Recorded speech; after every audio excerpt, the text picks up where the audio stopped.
Probablement capable de vous battre à n'importe quel jeu de société, Mario Dumont. Tout en débattant des enjeux de société.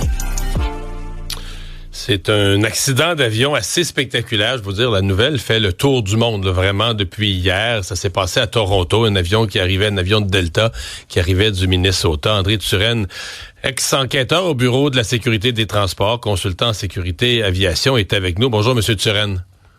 Bonjour, M. Dumont. Quand même assez rare et exceptionnel, un atterrissage aussi raté?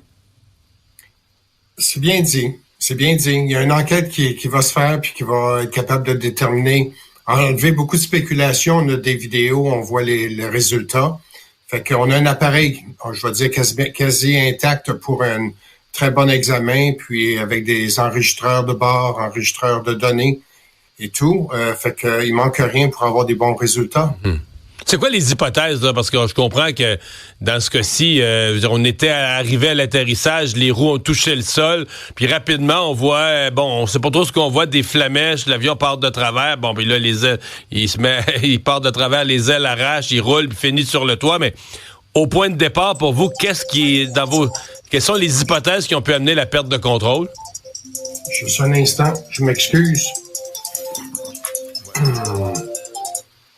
Je m'excuse. Deux appareils en même temps. La perte de contrôle. Vous avez le mot exact. C'est quelque part, il y a eu une perte de contrôle à la fin.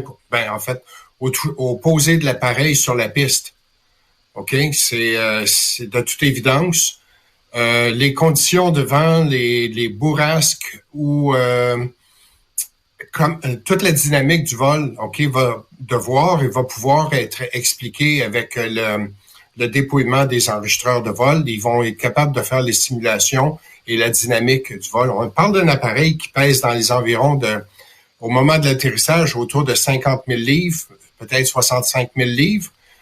Ça prend de l'énergie, de la vitesse, des mouvements de contrôle et ainsi de suite pour lui faire un basculement, une rotation comme vous avez pu voir.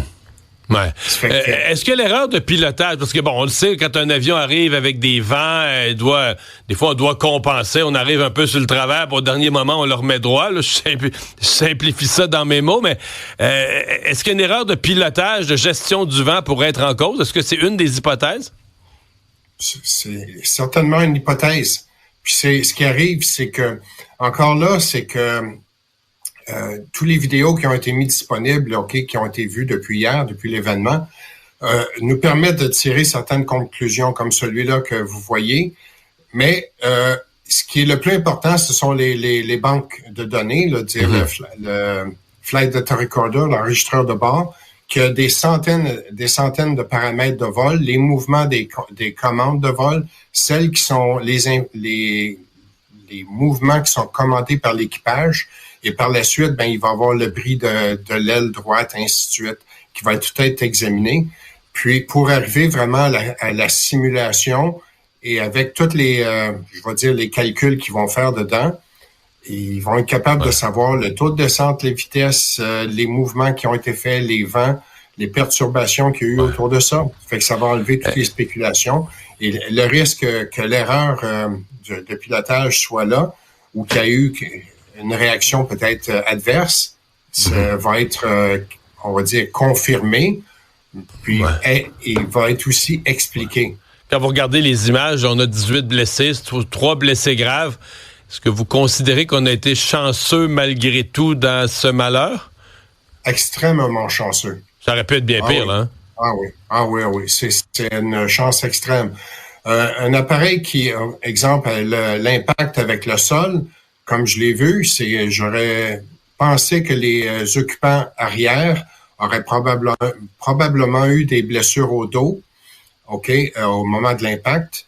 Puis, il y a quelque part, c'est que l'appareil a fait un certain rebond où je suis pas capable de voir la dynamique, mais on voit l'empennage vertical qui est la queue, qui semble avoir pris un coup et quasiment se démolir avant même que l'appareil soit en rotation.